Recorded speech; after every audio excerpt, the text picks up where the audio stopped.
Time now for the Trapasso Report, hosted by Chris Trapasso.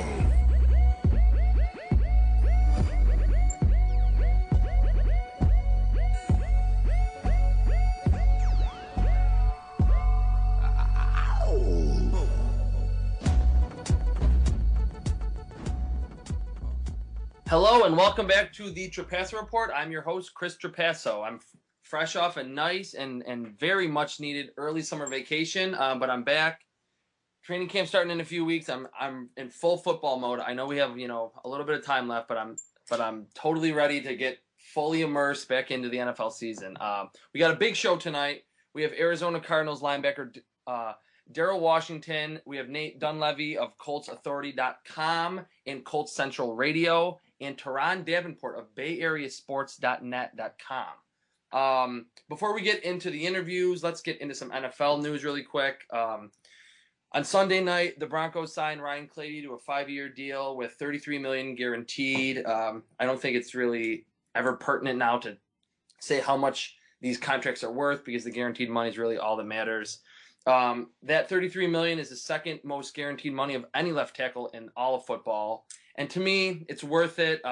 Peyton Manning needs to be protected, although he does make any offensive line better. He makes, any tackle better. He gets about so quickly. He's so decisive with the ball. But Ryan Clady is arguably the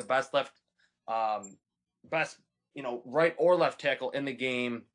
And when you put so much money into Peyton Manning and over the next 2 or 3 years, the Broncos are going to try to make that, win a Super Bowl, win 2 Super Bowls. It's smart for them to get him into camp, get him locked up. Today, the Bengals signed Carlos Dunlap to a 6-year, $40 million deal. It's a really underrated move by that organization. Dunlap is only 24 years old. He was really considered one of those boom or bust guys coming out of Florida. Although he hasn't been amazing in the NFL, he's Cincinnati's best pass rusher. He just needs to stay healthy. Pretty smart move. It's coming at a time where there's not a lot of news going on, so it's not going to get a ton of publicity. But I think it was between Michael Johnson, who's their franchise player, and Carlos Dunlap, and the Bengals went the Dunlap route, which I think is actually smarter. It's a little bit more risky because Dunlap has dealt with the injuries, but he's the best pass rusher on the team. He can play inside. He can play defensive tackle. He's 6'6", 280, but he's also a effective defensive end. A very smart move. And lastly, which happened a few hours ago, the Green Bay Packers inked Morgan Burnett, their safety, to a 4-year, $24.75 million extension. There's $8.25 million guaranteed. It's relatively low risk. He's one of the better strong safeties in the league. He doesn't get a lot of notoriety, but he's good. He had 91 tackles last year, and Pro Football Focus graded him as a top 16 safety. So as usual, another solid and pretty much underrated, unheralded move by Ted Thompson, that GM there up in Green Bay.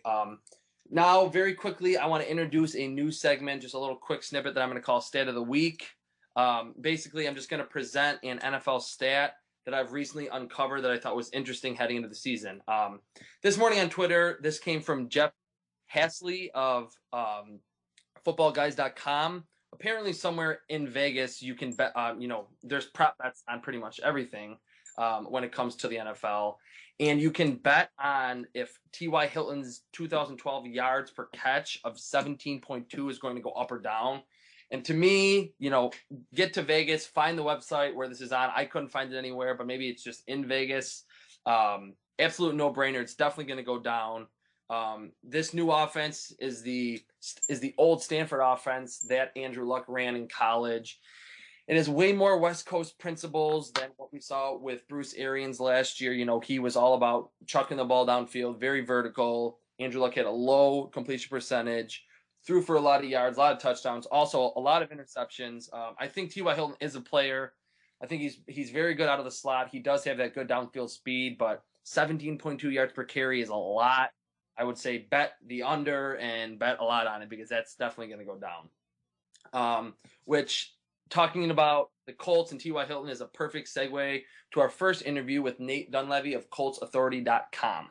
Ball fans, looking to get healthy this year? Now is the time, and I have the perfect place for you. Save 10% at onit.com/football radio. Exclusive PFC radio listeners save 10% off their order. That's onit.com, ONNIT.com/football radio. Now on the phone, we have Nate Dunleavy of ColtsAuthority.com, who is also the host of Colts Central Radio here on PFC. Nate, how's it going this evening? Outstanding, Chris. How you doing tonight? Pretty good, pretty good. All right, let's get right into the Colts. They're one of the more young and exciting teams in the league, so there's no point to waste any time here. My first question to you, Nate, is which Colts rookie are you most interested in watching this season? And which one do you really think can make the most, impact right away? Can I throw you for a little bit of a loop? I'm going to go with Josh Chapman, who was actually drafted in the 2012 draft, but he didn't play last year. He sat out the entire year with a knee injury. His prowess has grown to almost legendary status in Indianapolis. People have jokes about all the things that Josh Chapman can do, largely because it's been so long since Indy had any kind of run stuffer in the middle. I think you have to go back to probably Booger McFarland at the second half of the 2006 season when they won the Super Bowl before he blew out his knee. And before that, probably Tony Siragusa. I mean, you really have to go back before Indy had a D tackle. So Josh Chapman is really the guy after what was really a pretty lackluster draft for Indianapolis. Chapman's really somebody who didn't play last year, but I think all of us are really interested to see if he can make a big difference in the middle of that, relatively suspect defensive line. And he's one of those really big nose tackles that really fits in well to the 3-4 alignment and can really eat a lot of blockers, correct? Yeah, absolutely. He's actually, the rumor is he's gotten bigger. He's put on 15, 20 pounds, which is going to be really interesting to see whether that helps him, whether that hurts him. We asked Will Carroll about it last week, and he said, adding weight like that is a real neutral thing for big guys. Some guys it helps, and other guys, it's a real detriment.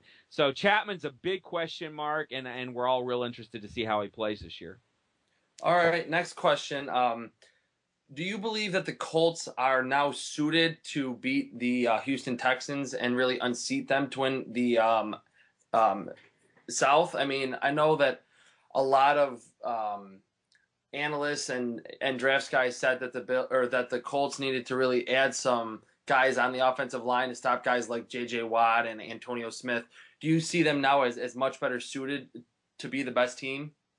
I do. The thing about the Texans is they really lost a lot in free agency this year. Now, they had a lot of draft picks. They've added a lot of young players. But when you lose a guy like Glover Quinn, when you lose James Casey, when you lose the kind of talent that they've lost really over the last couple years, you see their team incrementally eroding. You see them kind of getting up there in age. Their star players are kind of hitting that 32, 31, 33-year-old mark, when you talk about Owen Daniels and Matt Schaub and Andre Johnson. So you're talking about a team that had nearly perfect health last year. They had almost everything go right, and they still only won the division by one game. So I look at Houston as having taken a little bit of a step back. I think Indianapolis's roster is probably superior to where it was last year. That doesn't mean they'll win as many games, but in general, I think if I had to decide right now, I think I'd pick Indianapolis as a very slight favorite to win the division, but very slight. Okay, so obviously when you talk anything about the Colts, it's all about Andrew Luck. Yeah. There are a lot of people that are expecting him to really break out in this old Stanford offense with Pep Hamilton. I mean, I am too. I think he's going to have a great year, but what potential problems or maybe inconsistencies in his game do you envision that could, sprout up and cause him some problems this season? Well, if I'm going to cheat on this question at all, it's going to be that there are problems that could arise from running this offense, but they're not going to be from Andrew Luck. The fear is always that a team is going to run the ball too much. Passing is what wins in the NFL, and the more times the Colts put the ball in Andrew Luck's hands, the better they're going to be for it. If the Colts fall in love with the run game, because we really don't know how Chuck Pagano is going to coach. We don't know his style of football. I mean, he's always proclaimed that he's a run the ball, stop the run kind of guy, a formula that has not won in the NFL in like 30 years. It's old school, antiquated, bad football. And so if he tries to push that, and if Pep Hamilton's arrival means we're going to see lots of fullback, we're going to see a lot of running the ball, that's death. And the Colts will be worse off for it. If it means that we're going to see a more sane offense than everybody run 20-yard patterns and wait for Luck to either chuck it downfield or get killed, then we'll see a big breakout season for Luck statistically. He played about as well as you could humanly play, given the offensive system he was running and given the talent around him last year. So I don't think that he'll necessarily show these huge improvements visually. I don't think you'll look at him and be like, oh, wow, he looks like a different quarterback. But statistically, you'll see massive rise in completion percentage. I'll be shocked if his completion percentage doesn't rise at least 7 points, if he's not well over 60% this year, if you don't see his interception totals plummet. And it won't be necessarily, wow, he's so much better, as much as it will be, this is a totally different type of offense than what Bruce Arians was running in 2012. All right, you kind of touched on the running game a little bit. How do you think the Colts will end up splitting carries between Ahmad Bradshaw and Vic Ballard? And where, if anywhere, does like any other running backs, Donald Brown, DeLon Carter, where do they fit in? That's a really good question. Listen, if Ahmad Bradshaw is really healthy, if his foot is healed, he's going to end up being the heavily featured back. He's simply more talented than the rest of the guys on the roster. You look at his career, anytime he's been healthy enough to play, he's been spectacular. Vic Ballard is just a guy. I mean, he is not special. He's a very average running back, hard worker, good kid, all that, but he's not special. He is just an average running back. So if Bradshaw is 100%, he should get the lion's share of the carries. And Donald Brown is just a guy that's been staked, but he's very talented. He gets a rep as being a bad blocker, but he's actually improved dramatically on that score as well. He's an explosive player, at least he was before all these injuries. I would like to see Donald Brown get more carries. I was of the opinion that he was the better back between him and Vic Ballard last year, especially early in the year. Before, he just got too dinged. And DeLon Carter was very effective in short yardage. Whether or not he has a future with the team, I don't know. Very much a sort of ram the line kind of pick up 1 yard back. So maybe he has a role, but it's not going to be a big one if he makes the roster. So you think kind of we'll see Bradshaw getting, 60-70% of the carries? Is that kind of back? if he's healthy. Okay. All right. Now I want to touch on more of a broad question for the Colts. On Twitter throughout this whole offseason, I've seen two schools of thought about how their season could really play out this year. Yeah. One side, people are really adamant. They got really fortunate. They had a lot of comebacks last season, a lot of bounces go their way. They really overachieved to some, and they're a prime candidate to be a team that will ultimately regress this year, down to 9 wins, 8 wins, 7 wins. But then there's the other side that, kind of like you were alluding to with Luck, who should improve dramatically in his old offense. And with the new pieces that they signed in free agency with Josh Chapman coming back, some people say that they're, a dark horse Super Bowl team. Where do you see the Colts? I know it's early, but where do you see the Colts at the end of the regular season, wins-wise, and then into the playoffs? Are they a team that could really, get to that AFC title game or even go further? I don't think it's a very good roster, to be honest with you. I thought that they were extremely fortunate when you start talking about, Pythagorean wins and point differential, and the idea that they were probably more of a 7-win team than an 11-win team. I buy that. That was the team that I saw on paper. Luck alone won some games that he had no business winning. The Detroit game comes to mind. The Green Bay game comes to mind. Those were just games that team just had no business winning, that Luck just sort of pulled out.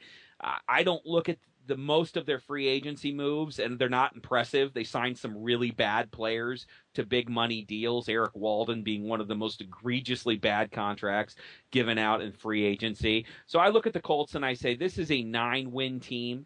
That's probably about where I see Houston as well. If they are more than that, it's because Andrew Luck takes the leap from not just being a top 10 quarterback, which is really where I think he was at the end of last year. I would have had him ranked probably about 10th or 11th in the league. And if he makes that jump to the super elite level, say better than top 5, but really top 3 or 4, it sort of has a Peyton Manning 1999 season, then yeah, anything's possible, because if you get elite quarterback play, you can go very far. But if he's just regular good, if he's maybe the 6th or 7th best quarterback in the NFL this year, the rest of the roster really is weak, especially defense. I mean, this was one of the 2 or 3 worst defenses in football last year, and I'm not sure that Dwan Landry is really going to Dwan Landry. I just completely spaced I've been doing work on the Jaguars. I just spaced the safety's name. I think it's his brother. Yeah. Yeah, sorry about that. I've been working so hard on the Jaguars for a preseason that's all right. preview that I just spaced. He played for the Jets last year, and it was LaRon Landry. LaRon Landry, thank you. Gosh. They have similar names. They sound similar. Yeah, man, that absolutely threw me for a loop. I knew it was wrong as soon as I said it. LaRon Landry isn't alone going to transform the Colts defense, though I think he was one of the better signings. So I look at the Colts and I see a flawed team, but in a very bad division. I mean, the worst division in football. All the teams are bad. Tennessee's going to be just a flaming pile of dung. Jacksonville's rebuilding the right way, but very much rebuilding. And then Houston has really taken a step back. So I see 9 wins winning the division. And so I think Indianapolis can make the playoffs with 9 wins, but I don't see them as being a serious contender for anything. All right, Nate, thank you very much. That was Nate Dunleavy of ColtsAuthority.com. You can find him on Twitter at Nate Dunleavy. Thank you very much. Hey, thanks a lot. Have a nice night. Cigar fans, check out fifthdowncigar.com and enter the coupon code PFC to get 10% off your order. Lots of nice high-end cigars.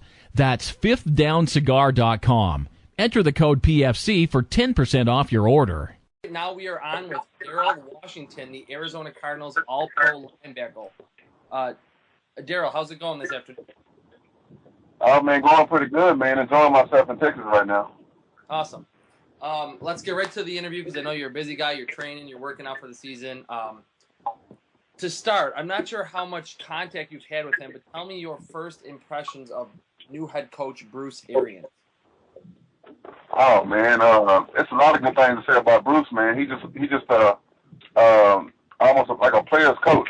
The guy is just very accountable, and a lot of guys respect this guy, man. He's probably one of the coaches that's gonna get in here in Arizona and do a great job for us. I personally like him. I personally have a pretty good relationship with him right now, and I think he's gonna do a fantastic job this year. Okay, he's more of a offensive-minded coach, so let's talk about the offensive side of the ball in Arizona. Now that your team has a quarterback who has been very good in the past in Carson Palmer, he should be a very good fit with Arians, and a few new offensive linemen. Does that excite your defense a little bit? I mean, your unit was actually very good last year, but didn't get a lot of help from the offense. Right. I think Carson Palmer has been showing that he can throw the ball. He still has the arm to make the throws and be accurate and on timing. And, Bruce is one of those guys that, he is an offensive-minded coach, and, he's spreading the ball out a lot and giving our receivers a chance to, move down the field and make plays. So I think with Bruce and Carson, they've been doing a good job of managing the offense and play calling. So it's gonna be exciting to see the offense of Arizona do a great job this year in moving the ball.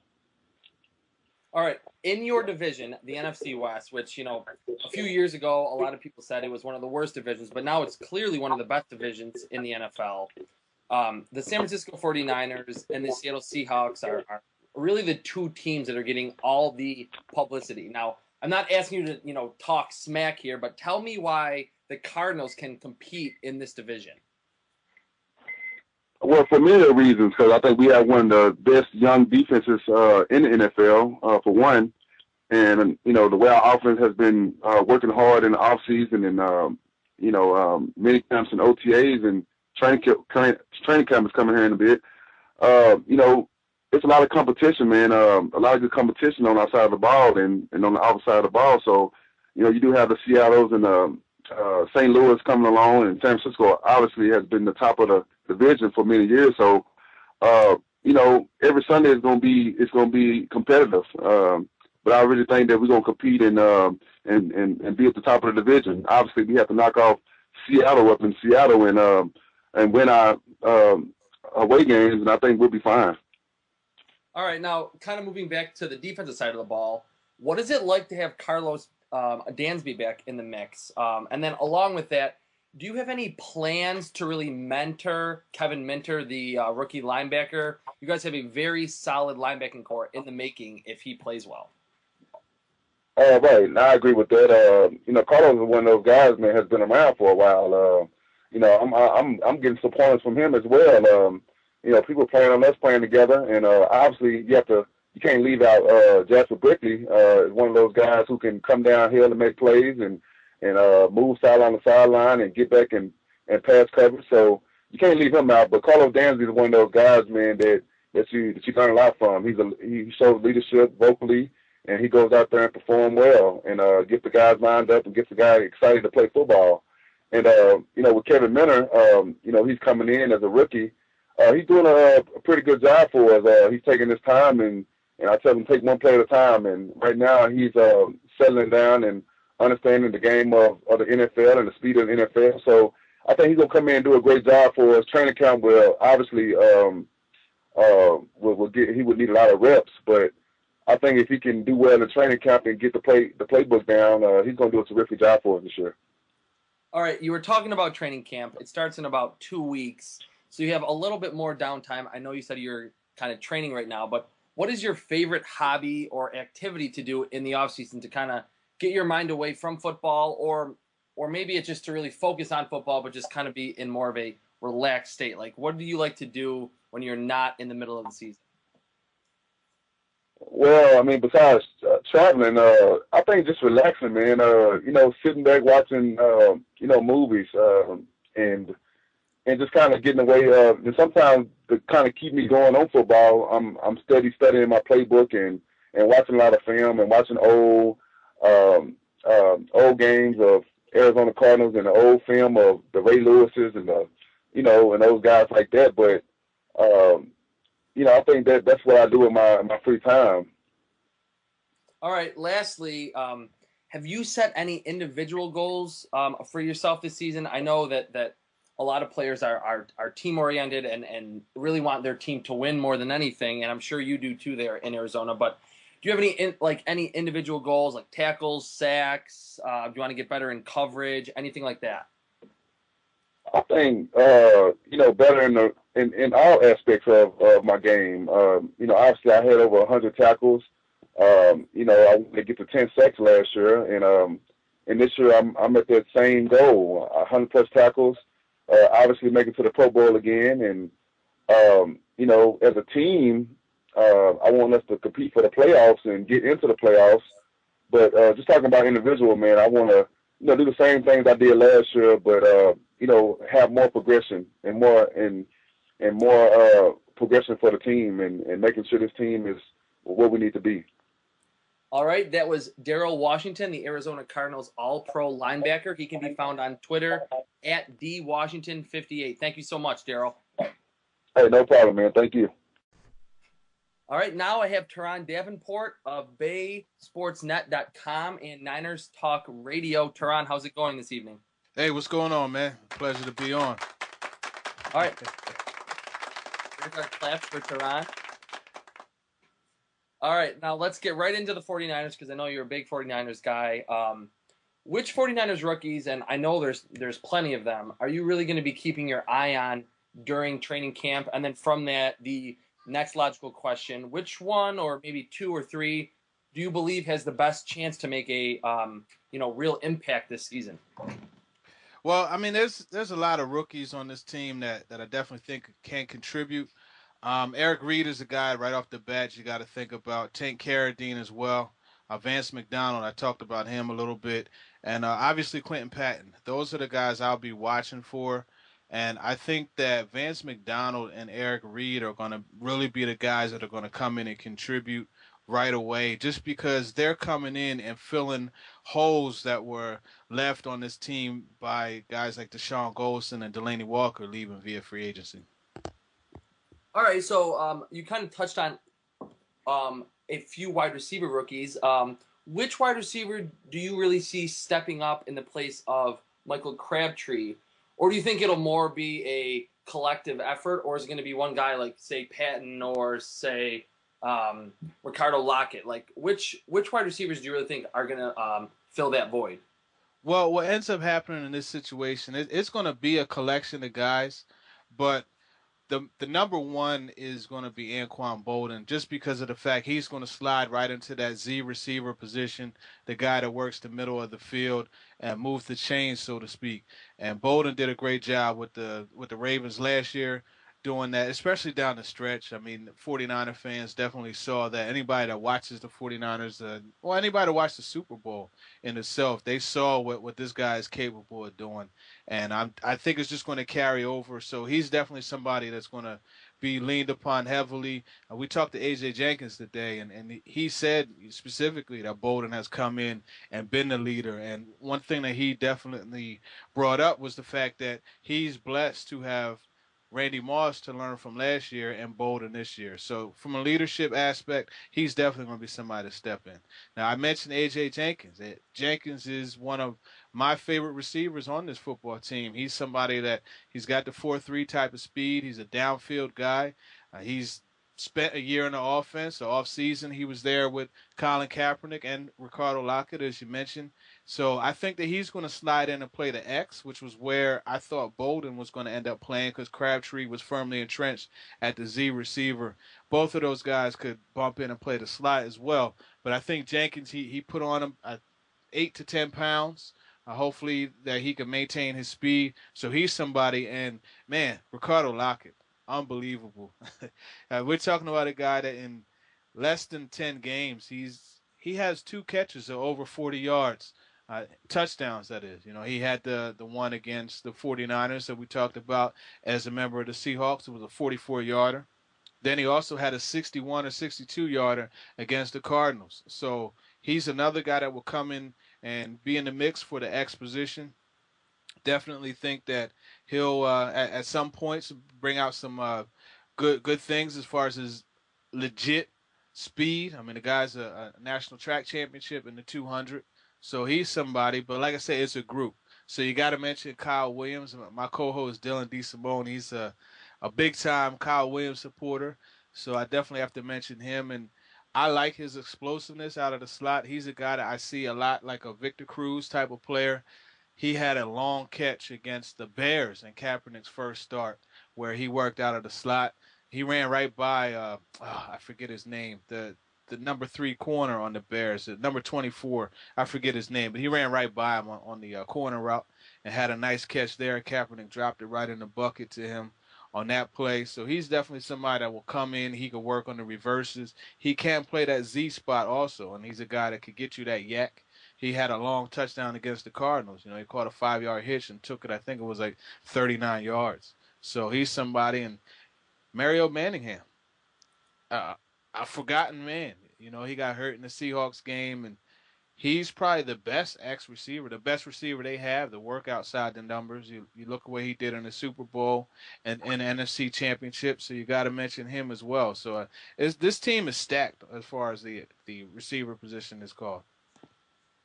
All right, so kind of moving from the collective efforts in the receiving corps, let's move to the running game, which is really the bread and butter of the 49ers. How do you envision San Francisco splitting the carries between Frank Gore, LaMichael James, and Kendall Hunter? I mean, you even have Marcus Lattimore there, which we're not really sure about his knee, but, you know, Frank Gore's been one of the most underrated running backs in the league, I think. He's been very effective, very efficient. He runs behind that huge offensive line very well. He stays low to the ground, but he is getting up there in age. He does have a lot of career touches. How do you see Greg Roman really splitting those carries in the backfield? Well, you look at the Bills game last year, I think it was about 8 or 9 guys got carries in that game, including Teddy Ginn and Anthony Dixon. But I mean, you look at how this is. I mean, Frank Gore. I mean, what can you say about a guy like that? He's somebody that is probably one of the most patient running backs in the NFL as far as letting that hole develop and really sticking through there and making a move and taking it the distance or taking it for a nice gain. I mean, he's a consistent running back, rarely gets negative yards, and I mean, he's a pro's pro. So many guys, when you ask them, they'll mention him as one of the better running backs in the NFL. Can't speak highly enough about him, especially when it comes to blitz protection. You know, in the pass protection, he's a guy that can be relied upon heavily. LaMichael James is definitely a change of pace guy. One thing that Trent Baalke said that he values in the three running backs is that they each bring something different to the table, yet they're still effective within the 49ers scheme. Meaning, LaMichael James comes into the game, you don't automatically assume that they're going to run the stretch plays and run the outside runs. Frank Gore's in the game, you don't automatically assume they're going to stay between the tackles. All the guys bring a different dynamic to the game, but they still are efficient. So I like that. As far as Kendall Hunter is concerned, that's another guy I really like. I did an article on Base Sportsnet about him, and he's definitely somebody that we can't forget about. Averaged over 5 yards a carry last year. And 2 years ago, I believe it was 12 or 11 yards per catch. So he's a dual threat type of guy. And I just can't wait to see Greg Roman with those two in the game at the same time, LaMichael James and Kendall Hunter. You think back to some of the things the Patriots used to do with Kevin Falk, and they run that double screen where they fake it to the right, and then they throw it back to the left to Kevin Falk, and they always got yardage on that. So that's something I think you could do with the two players, because both of these guys, and even Frank Gore as well, are really good screen players. I think that Frank Gore is going to get his 20 touches per game, because let's face it, when the 49ers get Frank Gore going, that offense goes, and that team wins. You know, they have an obscene, absurd winning record. It's something like 12-2 or something like that over the last few years when Frank Gore had over 100 yards. So he's definitely a factor. He's a key cog in that offense. But Greg Roman's going to have a package where I believe he's going to look to get both of these guys, LaMichael James and Kendall Hunter. I think he's going to look to get them between 10 and 15 touches per game, whether it be running the ball or getting to run that choice route. You know, you talk about a shifty running back, a guy that could give opposing teams nightmares as far as the matching up against the linebackers. You know, LaMichael is going to play a Darren Sproles type of role in this offense. So they're going to look to match him up, and that's what you see they do a lot in their offense. Pre-snap, they do a lot of shifts and things like that to dictate matchups, so they have really good advantages going against the defense. All right, obviously San Francisco has a pretty loaded roster from top to bottom, offense and defense, but a lot of how far they go in the 2013 campaign is going to hinge on how Colin Kaepernick plays. Now, this is kind of a broad question, but given that Kaepernick plays a full 16-game schedule, what type of numbers do you see for him? Let's say number of attempts, completion percentage, and touchdowns and interceptions. That's a good question. A really good question. I think that Kaepernick is the type of guy that could throw. He'll give you between 25 and 30 touchdowns. You know, I'm going to go on the conservative side, and let's say 27 touchdowns.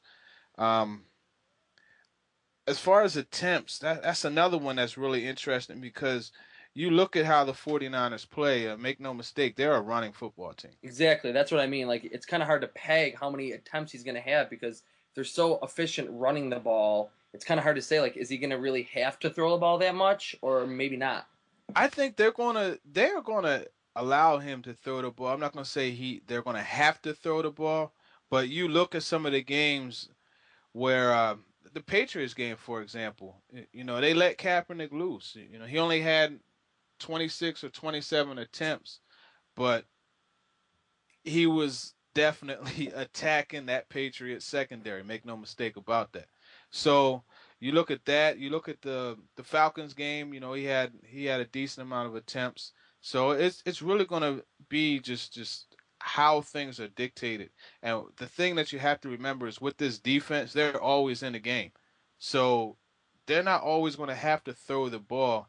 And they're a team that bases themselves off of being a physical, hard-nosed football team. And when you think of that, the first thing you think of is running the ball. So they got the three-headed monster that we just talked about. So it's definitely going to be a balance.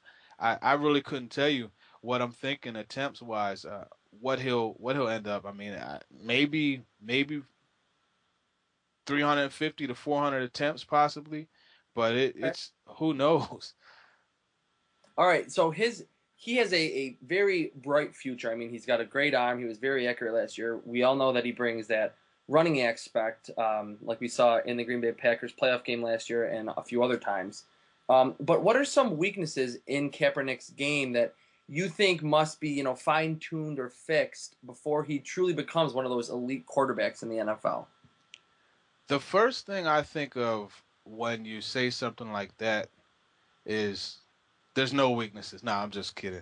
Now, the first thing I think of is when you have to look at the game management aspect, and it's something that he learned from, especially in the Rams game, and in even in the Super Bowl.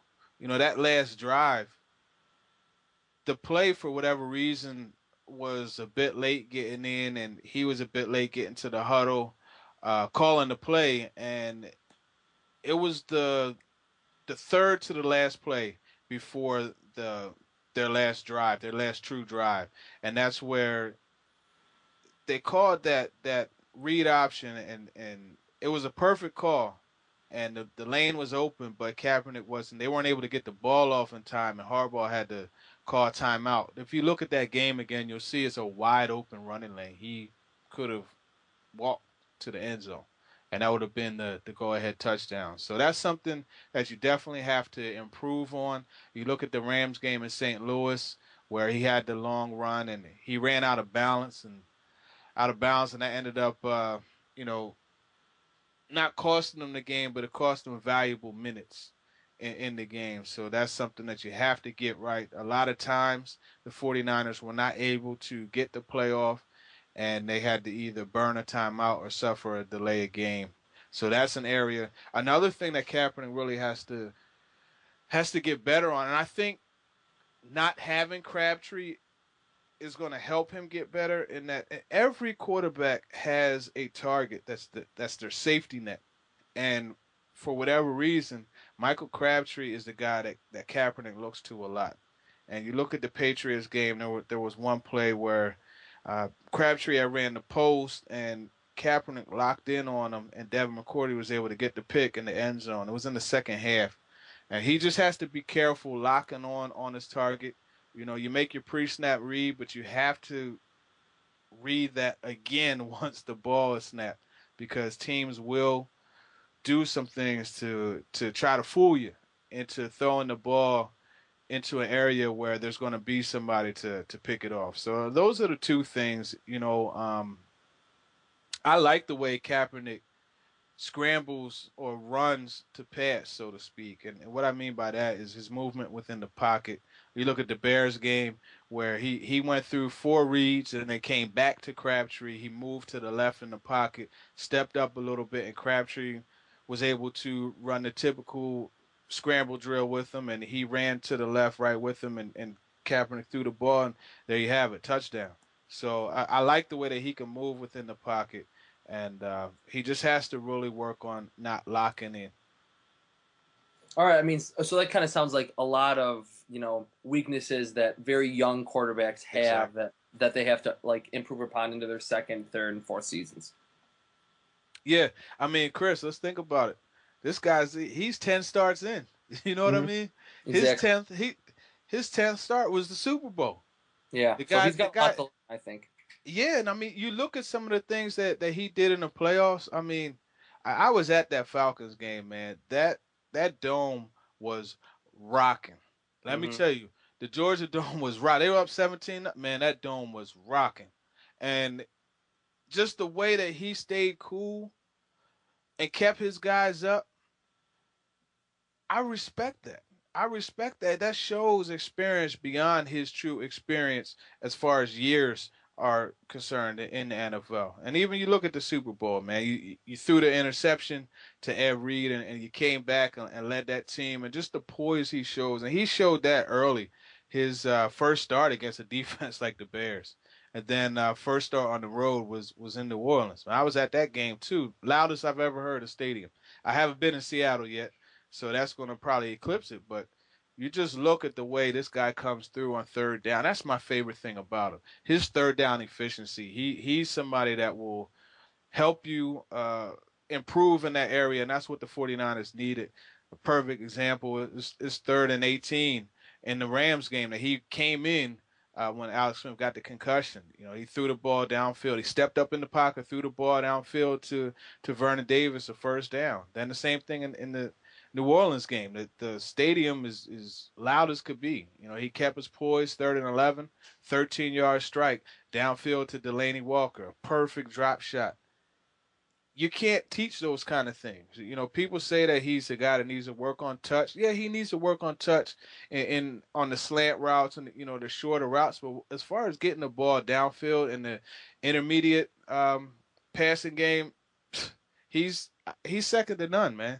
And throwing the ball downfield is pinpoint accuracy. So it's nothing but the arrows simply it's only pointing up for this guy, man. It's only going to get better. All right, now kind of taking the focus off of the quarterback and back onto the defense, which kind of like you said, San Francisco is going to pretty much be in every game because of their defense. And one of the more underrated guys, although he has made a few All-Pro teams, but I still think he's very underrated, Justin Smith.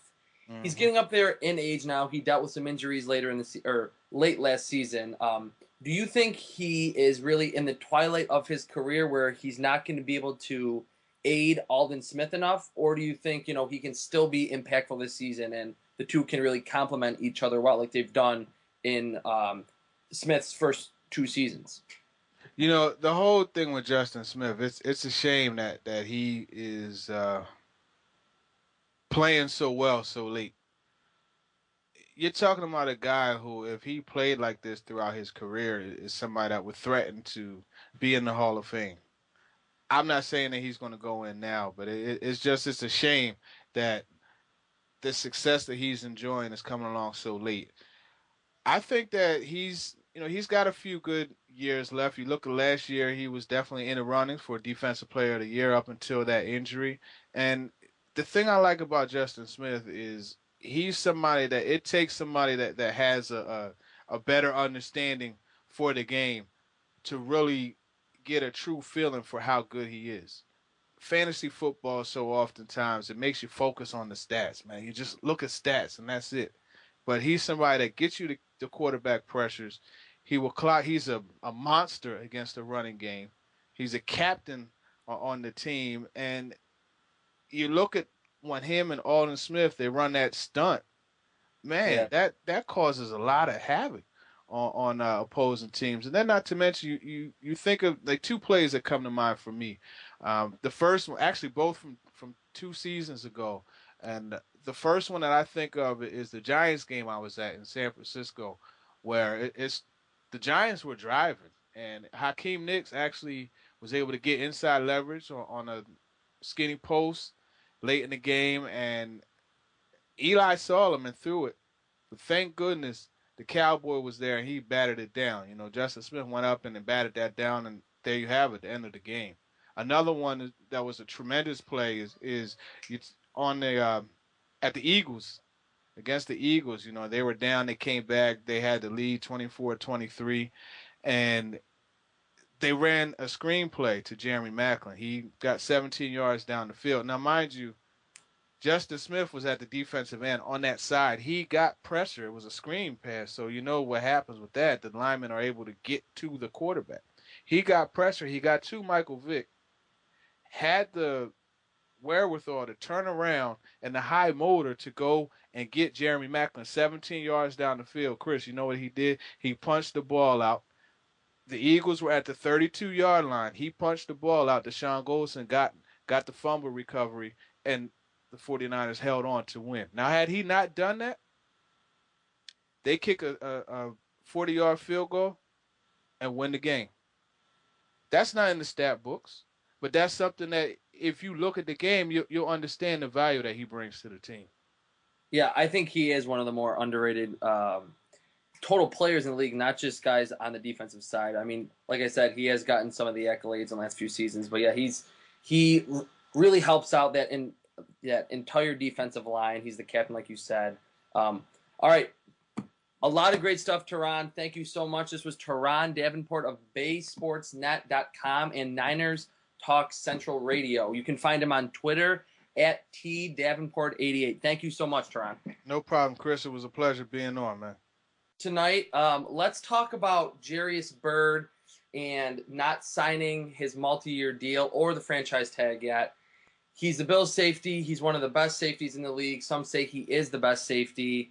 There was a lot of Bills Mafia members on Twitter that were really up in arms about this when the 4 o'clock deadline passed today, and he didn't sign any of those deals with the Bills. I really don't understand what the thought process here with him and his agent, Eugene Parker, is right now. As of now, he can only play under his 1-year contract, so there's not really any leverage. Even if he holds out, I guess if he holds out close to the regular season, the Bills coaching staff can kind of worry that, he's not learning this new Mike Pettin system, which he needs to get into it because it's very complex. There's a lot of blitzes, a lot of responsibilities for his safety, but he's not going to miss any regular season games. That's very unrealistic. That's when the game checks start coming out that are hundreds of thousands of dollars. I think he should just show up for camp, which maybe, he's holding out because he doesn't want to go to camp. He's a veteran. Doesn't really seem like the type of guy that he is, but who knows with what his agent's telling him. We'll see how it kind of plays out. I just don't understand any leverage that he really has right now because he either has to, lose money every week of the season or just play and make his, $6.9 million this year and then either look to renegotiate after the season with the Bills or hit the free agent market, or maybe he gets tagged again. I think really Eugene Parker kind of dropped the ball here. Jairus Byrd was in a spot where he could get job security for 5 years, make between, 7.5 and 9.5 million. Who knows where the Bills were really at per season, which is good money. Now he's still not making any money. He's going to play under a 1-year contract that's less than what he would have made on a long-term deal. Maybe, down the road it'll eventually pay off, but, that's a year away at the very least or 2 years away, and who knows? He might never see, $10 million a year, and then he would have wasted all this time. We'll see what happens. Training camp's coming up. I don't really think he's going to show up right away, but I do think, as it gets closer to the preseason, Parker and Byrd will kind of realize that there's no leverage and he should just come and play and get ready for the season. I'll have a Yahoo column on Byrd tomorrow morning or afternoonish. And in terms of training camp, I'm going to have a comprehensive Bills training camp primer on Bleacher Report. Later this week, we'll have, the full schedule, the competitions to watch at each position, like obviously quarterback, left guard, safety, if Byrd's not there, wide receiver, pretty much everything you'll need to get you ready for Buffalo Bills training camp at St. John Fisher College. All right, well, that will do it for this week's edition of the Trapasso Report. Thank you for listening. This has been a presentation of the Pro Football Central Network. For news, blogs, highlights, and more, log on to ProFootballCentral.com.